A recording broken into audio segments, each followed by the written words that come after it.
Cuando presentábamos los temas, en este año que ha sido tan particular en todos los niveles educativos, el inicial, el nivel superior sobre todo también, y le vamos a preguntar a él porque nos parece realmente que es la palabra autorizada, ¿no? La suya. Lo saludamos. ¿Cómo le va, Alieto? Bienvenido. ¿Qué tal, doctor? Buenas noches. Buenas noches. Un cordial saludo. Buenas noches. Gracias. Muchas gracias, doctor. Doctor, va a haber sin duda un antes y después con la pandemia y nos gustaría, empecemos a analizar cómo va a afectar la educación, cómo va a ser el después de esto en la educación de todos, ¿no? de nuestros argentinos. Bueno, primero tenemos que reflexionar sobre cómo fue el antes. Porque el antes de la educación argentina, o sea, antes de la pandemia, tiene tres características. Primero, incumplimiento sistemático de todas las leyes de educación, incluso por los gobiernos provinciales, casi todos los gobiernos provinciales.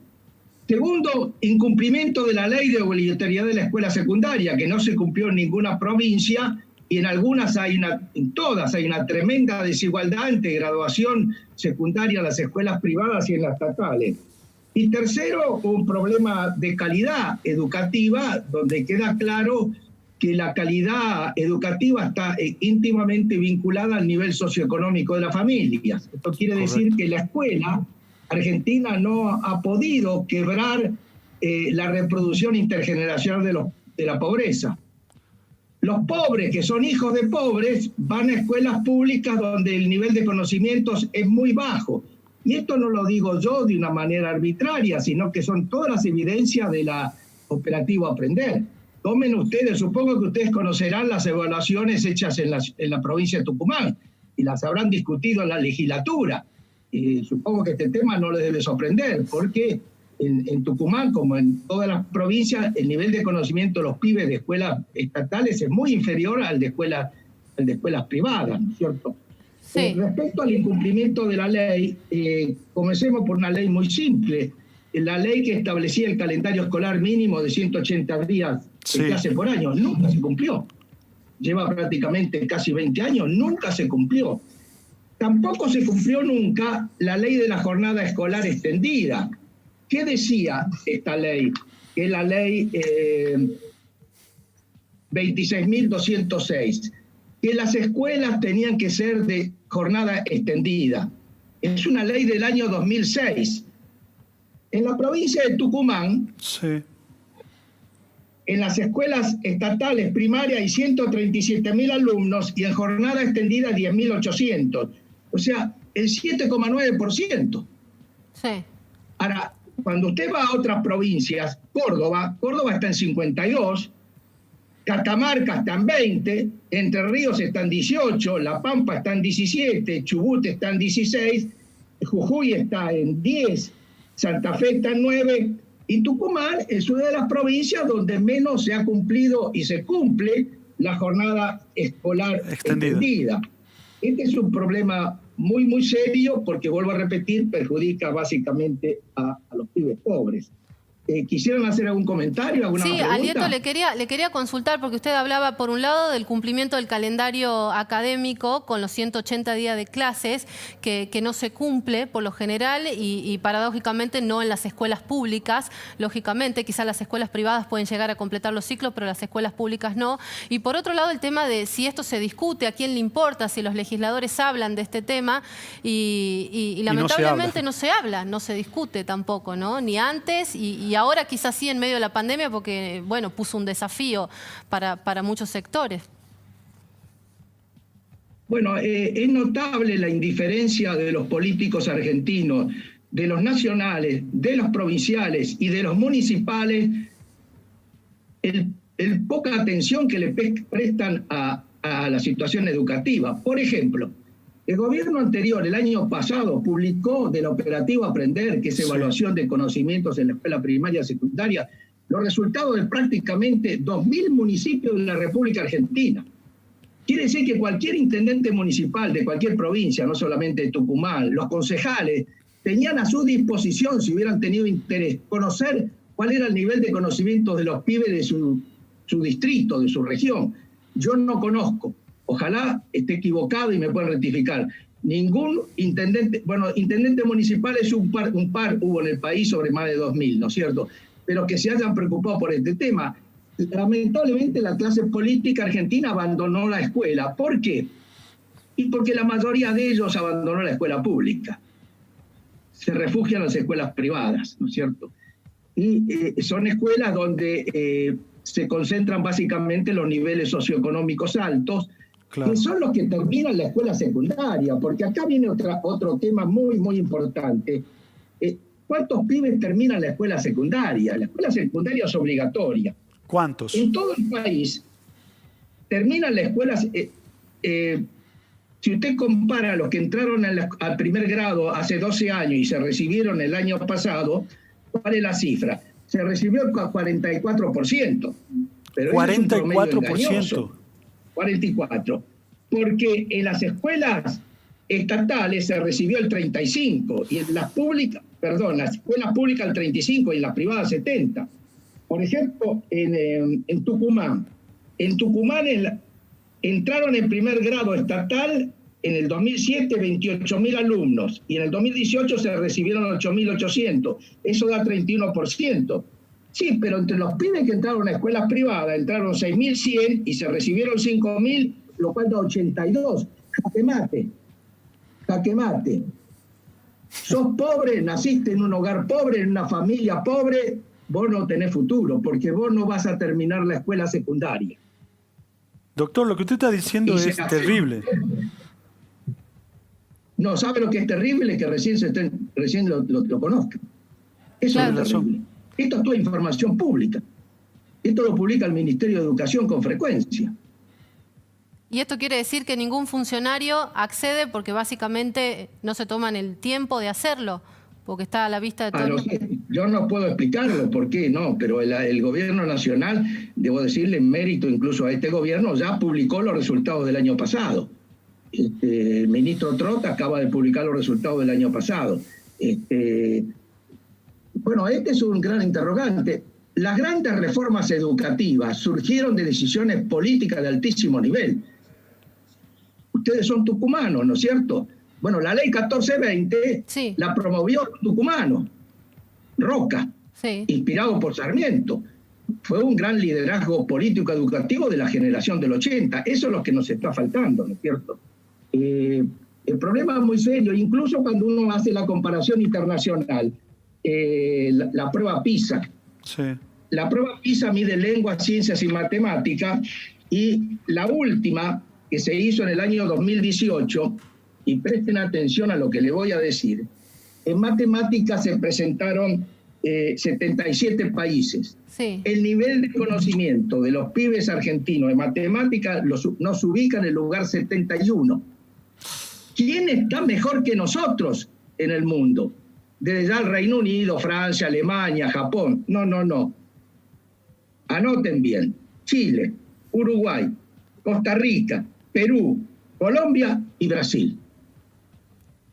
Y después vienen por debajo de nosotros países africanos, Arabia Saudita, Marruecos, Kosovo, Filipinas y otros más. Alieto, le consulto porque... Estamos perdiendo el tren del siglo XXI. Sí. El siglo XXI es el siglo de la ciencia y la tecnología, no de los recursos naturales. Nosotros vamos a crecer, si es que crecemos, por la acumulación de capital humano altamente calificado, porque es para afrontar los grandes desafíos de este mundo tan complejo, tan competitivo y tan duro, porque la competencia va a ser tremenda por la globalización. Y nosotros le estamos cortando las alas a los pibes nuestros que prácticamente van a tener un muy pobre futuro laboral. Y esto explica por qué las cifras de la pobreza en Argentina, cuando usted la da por agregado, por ejemplo, yo tengo la cifra de pobreza del año pasado, este año están subiendo. La pobreza en Argentina era 41%. Sí, pero entre los que terminaron la escuela secundaria era 23%, y entre los que no la terminaron era 56%, más del doble. Claro. O sea, como ustedes pueden ver, hay una íntima vinculación entre el nivel de conocimiento y la situación socioeconómica de la familia. Claro. Lo cual ocurre en todo el mundo, pero lo perverso en nuestro caso no es que los no educados sean pobres, sino que los pobres terminan siendo no educados. Los hijos de los pobres terminan siendo pobres porque sus hijos no terminan la escuela secundaria, no tienen la jornada extendida, tienen un calendario escolar mezquino, se cierran las escuelas por cualquier motivo y a nadie se le ocurre reabrirlas. Le iba a consultar, Atilio, justamente con respecto a este tema. Usted dice se cierran las escuelas y demás. El rol de los gremios, ¿no? Porque hemos venido escuchando, por lo menos acá en Tucumán, cuando se hablaba de la presencialidad y de la vuelta a clases. Obviamente estamos evaluando los riesgos de la pandemia, pero mucha resistencia, ¿no? Por retomar justamente eso. Y ustedes en la academia se habían pronunciado a favor de volver a reunir a los estudiantes, de la importancia de las clases presenciales.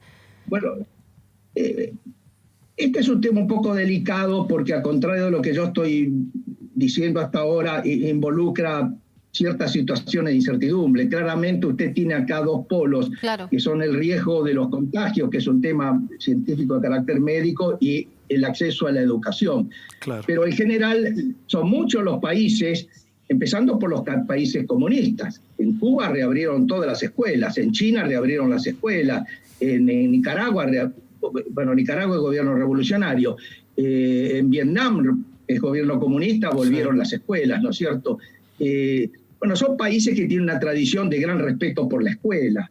El caso cubano es un caso notable. Cuba ha hecho, más allá de un montón de desaciertos de las revoluciones cubanas, en materia educativa ellos han hecho un gran trabajo, ¿no es cierto? Alieto, sí, perdón, pero usted dice, son países que tienen mucho respeto por la educación pública, pero cuando era chico nos hemos criado con mucho orgullo de nuestra educación. ¿Qué ha pasado en este interregno? Bueno, esto también tiene que ver con otro proceso ya de otro carácter, que es el gran retroceso argentino de los últimos 30, 40 años. Cuando usted mide, por ejemplo, y ahora pasemos al campo de la economía, el Producto Bruto Interno, sí, que es la forma de medir la riqueza por persona, sí, de Argentina era en 1980 por lejos el más alto de América Latina, salvo Venezuela. Venezuela estaba por arriba. Hoy ya hay dos países en América Latina que tienen un nivel de ingresos per cápita superior al argentino, que son dos países vecinos, son Chile y son Uruguay. Y todos los países vecinos nuestros, o sea, Bolivia, sí, Paraguay y Brasil, además de Uruguay y de Chile, en los últimos años han avanzado económicamente mucho más que nosotros, ¿no es cierto? Entonces eso les está dando a todos estos una gran solidez para incluso mejorar el sistema educativo. Y recién se mencionaba el tema del calendario escolar. Sí. Miren, para que sea gráfico, un pibe chileno que está cursando 4º grado ya tuvo más horas de clase que un pibe argentino en todo el ciclo primario de 6 años. ¿Por qué? Porque el calendario escolar argentino son 180 días por 4 horas, que son 720. En Chile hay más de 1000 horas por año, como hay en Costa Rica más de 1000 horas por año, porque tienen doble jornada. Y eso se ha popularizado, ¿no es cierto? Y esto explica otra cosa, que la graduación secundaria en la escuela secundaria de estos países es mayor a la de la Argentina. Para no hablar de la graduación universitaria, donde la graduación universitaria es muy pobre en términos cuantitativos comparado con el nivel de población, con la de países que tienen regímenes muy restrictivos. Todos los países que tienen examen de ingreso a la universidad tienen más graduados universitarios que la Argentina. ¿De quién estoy hablando? Estoy hablando de México, estoy hablando de Chile, estoy hablando de Brasil. Claro, porque acá tenemos ingreso irrestricto, que uno podría creer que eso sería un punto a favor, ¿no?, para la educación, y sin embargo estamos viendo que no. No, eso es una trampa. Se lo plantea como una cuestión de igualdad. Esto es lo mismo que usted me diga que mañana, la semana que viene, se va a correr una maratón de 42 kilómetros, pero no hay que entrenarse. No van a seleccionar los que corren. Entonces llegan todos gorditos, mal entrenados. Claro. ¿Cuál es el drama? El drama que nosotros el mensaje, y esta es responsabilidad de los adultos, no de los pibes, le estamos diciendo a los estudiantes argentinos del último año de secundario, no se calienten, pibes. Hagan el viaje del egresado. Si tienen plata, váyanse a Cancún. Si tienen menos plata, vayan a Bariloche. Pero no se preocupen por la universidad. Ustedes van a entrar a la universidad, ¿qué se van a calentar? A esta hora del día, los pibes de la mayoría de los países del mundo están estudiando para poder ingresar a la universidad. Sí. ¿Sabe cuál es el examen de ingreso más grande del mundo? ¿Quién lo implantó? Un gran líder comunista, Mao Zedong, en China en el año 49. Se llama el Gakao. Desde ya que todos los países comunistas tienen examen de ingreso. Lo tiene Cuba. Lea Juventud Rebelde o Granma, el órgano del Partido Comunista Cubano, y le va a explicar bien cómo son los exámenes de ingreso. Lo tienen, para no hablar de Inglaterra, de Alemania, de Italia, de España, de Irlanda, de Escocia, de Inglaterra, ni de Siria. Hay casos notables en Siria de chicos que se iban de zonas destruidas por la guerra civil a tener que dar los exámenes y los daban. Y son pibes que estudiaban. Entonces, ¿cuál es el drama? Que si usted mira bien, nuestras universidades son las que tienen más alumnos en proporción a la población en América Latina, pero las que tienen menos graduados. ¿Por qué? Y de cada 100 que ingresan, en las universidades estatales se gradúan 28, en promedio. Porque hay universidades que gradúan 4, 10, 11 o 12, mientras que en el resto de los países, de cada 100 que ingresan, gradúan 60, 60. ¿Estos datos son previos a la pandemia? Sí, son previos a la son históricos, se repiten todos los años porque son inamovibles, ¿no es cierto?, prácticamente. O sea que post pandemia nos imaginamos un panorama bastante desolador, ¿no?, con respecto a la educación universitaria. Esta pandemia es maldita desde el punto de vista educativo porque castiga más a los pobres. Porque si usted mira bien, los pibes de clase media alta que van a escuelas privadas y tienen equipamiento informático en la casa, de alguna manera han recibido educación a distancia. Claro. Yo tengo nietos que yo sé cómo están estudiando, prácticamente tienen todos los días clase a distancia. Sí. Los pibes pobres no. Viven hacinados en una casita, en un rancho, en un conventillo, y están 4 o 5 en una pieza. ¿Cómo hacen para tener educación? Y debo decirle que la televisión pública hizo poco para ayudar a esto, ¿no es cierto? Yo a veces miro el canal educativo y me da pena la pobreza, ¿no es cierto? Me enseñan las cosas fundamentales, ¿no es cierto? Miren, hagan la prueba de mirar el canal educativo. Sí, no lo hice. Cuando, por ejemplo, cuando yo era embajador en Brasil, la cadena O Globo, todas las mañanas tenía clases a distancia, y los pibes les daban clases por matemática a distancia. Y no les digo las clases de historia. La historia de Brasil se explicaba de una manera cinematográfica, ¿no es cierto? Que a los pibes les entra por los ojos. Usted se imagina una clase académica sobre la batalla de Tucumán explicada a través de una cinta en la cual se van explicando las tropas de Belgrano, etcétera, etcétera, ¿no es cierto? Alieto, eso requiere que el país tome conciencia de que el futuro del siglo XXI es el futuro de los recursos humanos, no de los recursos naturales. Y ojo, que la globalización es muy dura, va a marginar a aquellas regiones, a aquellos países, a aquellos grupos que no acceden a niveles educativos. Porque nuestros abuelos, que podían ser semianalfabetos, podían encontrar empleo.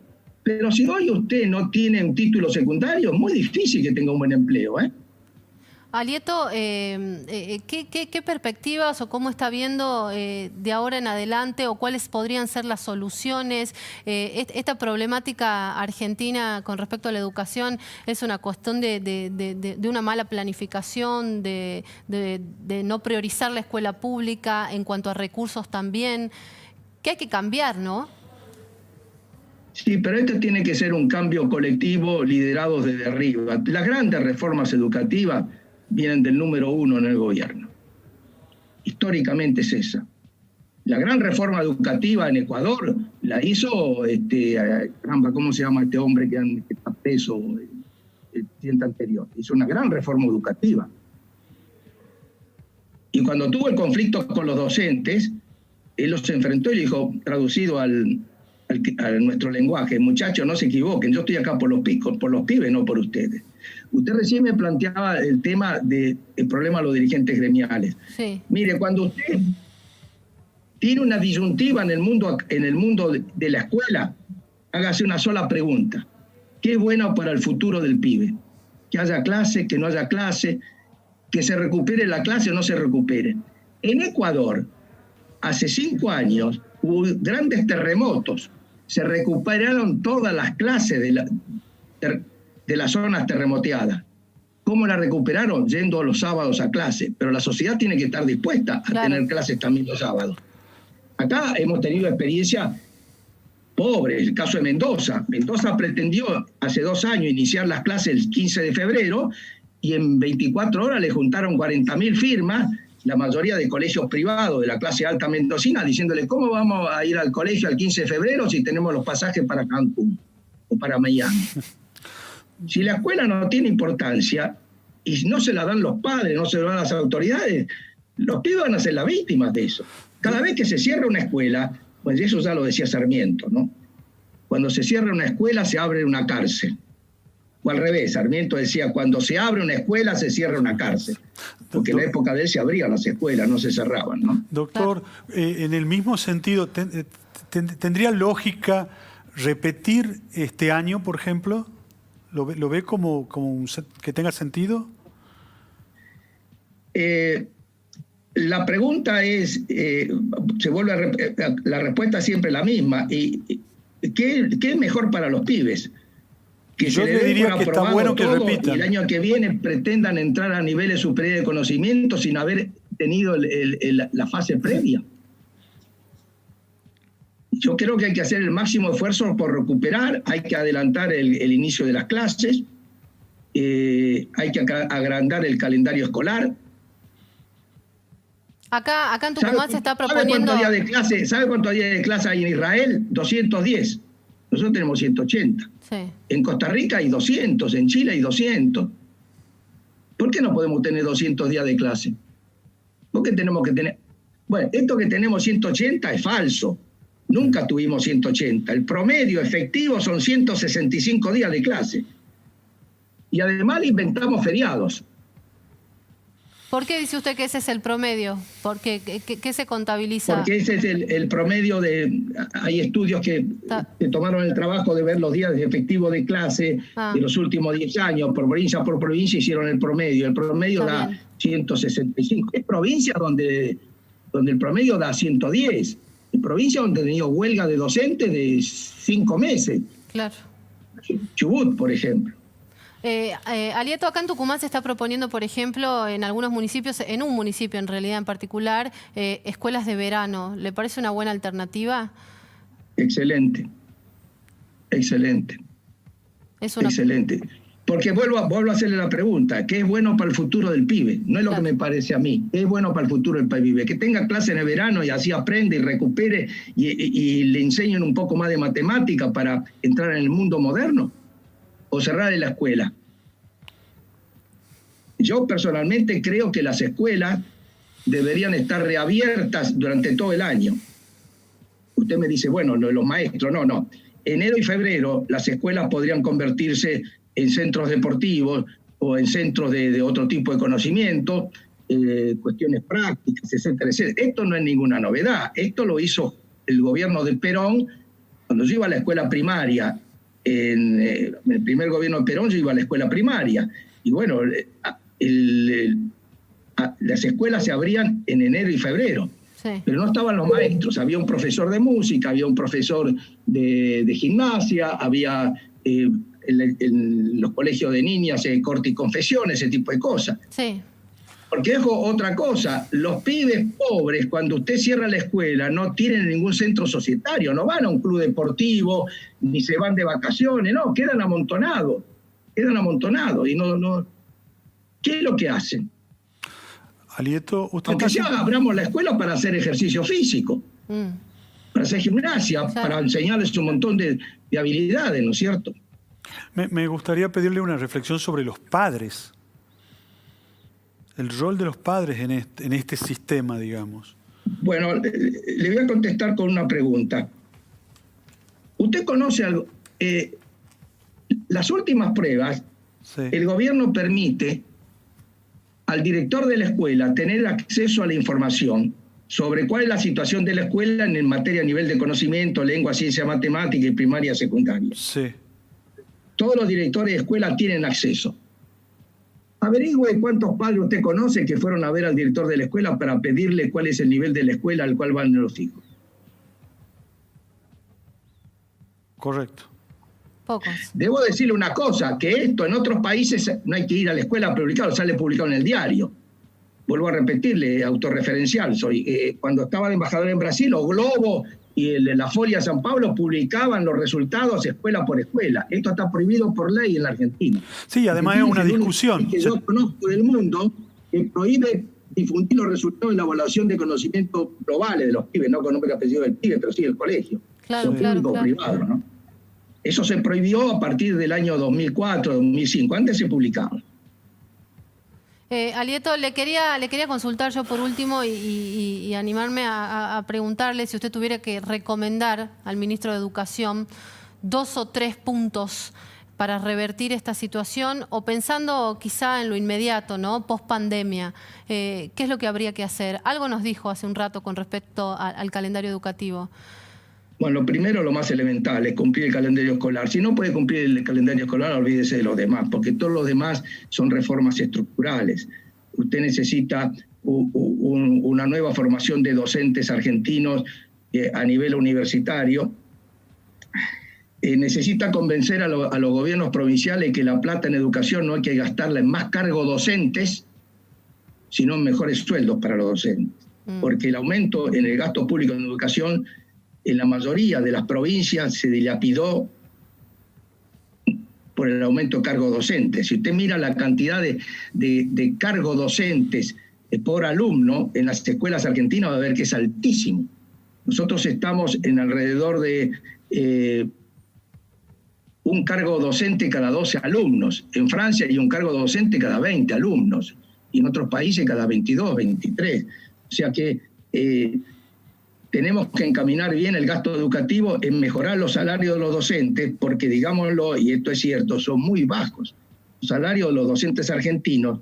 Y acá hay una paradoja. La Argentina es uno de los países que más gasta en educación en América Latina, sin embargo, es uno de los países que tiene los salarios de los docentes más bajos. Y porque los gobiernos provinciales gastaron los presupuestos educativos no en mejorar los salarios de los docentes, sino en maximizar la cantidad de cargos políticos, afirmando así. Ustedes saben bien cómo funciona eso, ¿no? Bien.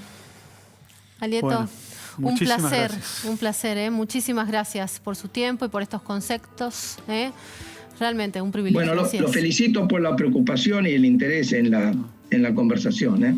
No, muchas gracias a usted. La verdad que nos dejó preocupados, pero está bueno que nos deje preocupados. Sí. Pero lógico. Si no, no podemos cambiar. Está en juego el futuro del país. Yo siempre digo, el futuro del país no es vaca muerta. ¿Qué vaca muerta tiene Corea? ¿Y sabe cuánta vaca muerta tiene Nigeria? Y mira dónde está Nigeria, mira dónde está Corea. Le doy la última cifra.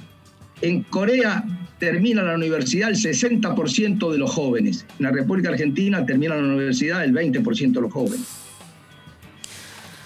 Bueno, nos despedimos con esa cifra, ¿eh? Gracias. Hasta Doctor, luego. Un placer muchas gracias. de nuevo. Que tenga buenas noches. Adiós. Adiós.